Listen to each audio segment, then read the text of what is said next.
আসসালামু আলাইকুম রহমতুল্লাহি বারাকাতুহু। সকল প্রশংসা মহান আল্লাহ তাআলার উপর। উজুর ভঙ্গের কারণ আমরা যারা মুসলিম আছি তারা হয়তো জানেন উজু কি, উজু ছাড়া নামাজ হয় না।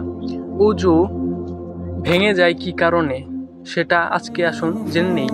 যারা জানেন না তারা অবশ্যই এই ভিডিওটা দেখেন, আর যারা জানেন তারা তো জানেনই, তাও ভালোভাবে ভিডিওটা দেখেন, আরো ভালো কিছু শিখতে পারবেন।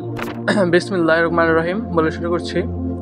সহিহ হাদিস দ্বারা প্রমাণিত ওযু ভঙ্গের কারণসমূহ নির্দেশ রূপে ১ নাম্বার, যা মল মূত্রের ধারা দিয়ে কোনো কিছু বের হলে। ১ নাম্বারে লেখা আছে মল মূত্রের ধারা কোনো কিছু বের হলে, মানে কি এখানে আপনি প্রস্রাব কিংবা এই কিছু নোংরা জিনিস এগুলা বের হলে আর কি উজু ভেঙে যাবে। ২ নাম্বার দেখেন পার্থক্যম ঘটলে। পার্থক্যম মানে বুঝেন, অনেকে বুঝেন না অনেকে বুঝেন, এটি আর কি একটি অবৈধ কাজেরই। যারা জানেন তারা তো জানেনই, এগুলো আর কি বলবো না।